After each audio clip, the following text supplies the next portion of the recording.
So kailangan kong mantayin ang puso ko kasi minsan nadadaya ako dito mismo. Sabi si Jeremiah, ang puso ay mandaraya. Yung puso po nito, ito po yung inner self mo. Ito yung inner thoughts mo, ito yung inner desires mo. At pag hindi nakaayos ng tama sa Panginoon, lahat po yan ay mapagdaya.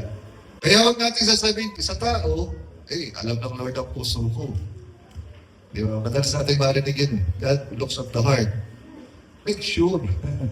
Ay yung heart mo ay hindi yung sinasabi ito sa Jeremiah 17 verse 9.